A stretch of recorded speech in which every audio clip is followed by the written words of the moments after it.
What do you think makes faith real to people? You just do it. You have to have faith. Like if you, for example, my husband just left ministry and he's pursuing photography full time. I had to have faith in him that everything would be okay, and faith in God that this was the right journey and the right path to take. And so far, God has been answering that call. I mean, he's been getting gigs and slowly building his business, and it took a leap of faith to get him where he is now and to just trust this experience. So yeah, that's it. What do you think makes faith real to people? I think that whenever it is personal and they can see it, something happening in their lives that requires faith, and it's now. It's not just something that they're believing is going to happen one day when they go to heaven. It's something that they can see working right now. It makes it real. But the next question is, how do you recognize that? How do you know that faith is working in your life right now? For me, I think it's authenticity. So many times when we think of faith,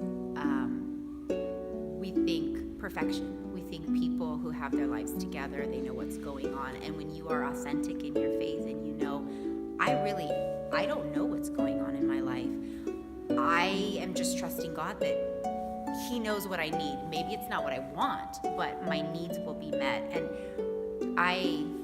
just a little example, I have an auntie that she has amazing faith, and they have been through so much in their lives.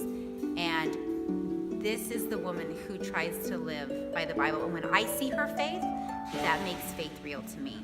Because when somebody comes at you with prejudice or stereotype, there's racism, there's something where they are against you, and you're able to live your faith through showing them kindness, showing them God's love, doing everything and being authentic about your faith, knowing, I'm angry about this, but I know I am called to love people and I'm called to love you back.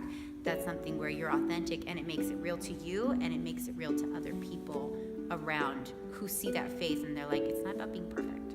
It's just about being authentic and trusting God. How can faith be used irresponsibly?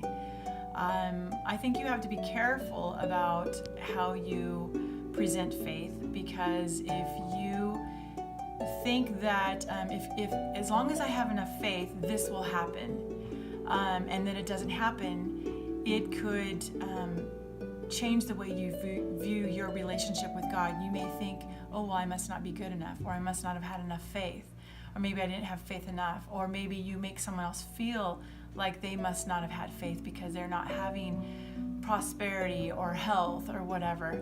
And I think that is one irresponsible way to use it. Faith can be used irresponsibly as a scare tactic. I think for me, when faith is superficial and it's not, the foundation is not on God, then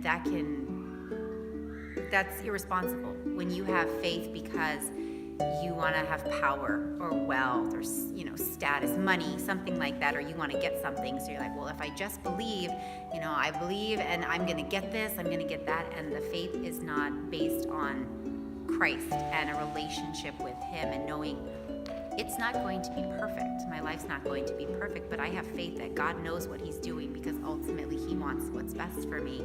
And I think sometimes that can turn you yourself away from faith, and it can turn other people away when they see, like, what's going on with this faith? Like, it's up and down, I think that's the way that people can use it irresponsibly. I think for me, the scariest thing about exercising faith is giving up control. I like to have my ducks in a row. I like to know the path I'm going on. I like to know every detail. And with faith, that's not how it works. God knows what's going to happen, and He may not reveal everything to you all at once. And one time when I exercised faith, I had an experience, and it was scary for me, was actually getting this job at Laguna Niguel. I had been subbing in the public schools and the middle schools, and I said, there's no way I will ever teach middle school in my life. I don't like these kids. They're awful. They're mean. They're rude. They're disrespectful. And I just went on and on and on and on. And so I got a call to come and interview here for first and second grade. And I was like, yeah, first and second grade. I love first and second grade. They're so sweet. They give you hugs. They listen to everything you say. They love school. And so I came up here. I interviewed. They called me and said, you didn't get the job. And I said, okay, that's fine. That's not where I was supposed to be. And then a few days later, I got a call that said, can you come and interview for 6th through 8th middle school? I said, no. Can I say no to an interview? And they said, well, just interview. Don't, and I said, well, I don't like middle school. And they said, just interview. Okay, fine. And so I went to God with it, and I prayed about it, and I said, God, what are you doing? Like, this isn't funny. You know that I need a teaching job, but I don't really want to teach middle school. And, I'd been praying about it because I had a few days before I interviewed, and I finally said, okay, God, I have faith that you know where you are leading me, and if I am offered this position, then I know that this is from you, and this is where you want me to be. And so I came up, I interviewed, and on my way home, I got a call saying the job was mine if I wanted it. And that was scary to me because I never saw myself as a middle school teacher. I didn't know what God was doing. I had no idea what was going on with him, but I remember what I had said to him. And so I said yes. And I walked into this school, into my classroom on faith, with faith, okay, God, you know what you're doing. I have no idea, but I am freaked out. And so the first day of school, I just saw a train wreck, but he knew it, and I had faith in him, and I am thankful that I had the faith to listen to him and to follow the path that he chose for me. What is scary about exercising faith? I would have to say, first of all, it puts your relationship with God on test, because if you practice your faith and it doesn't pull through, what does it say about your relationship with God? Also, you don't have a lot of control when you do that, and that's scary. What is scary about exercising faith? You have no control.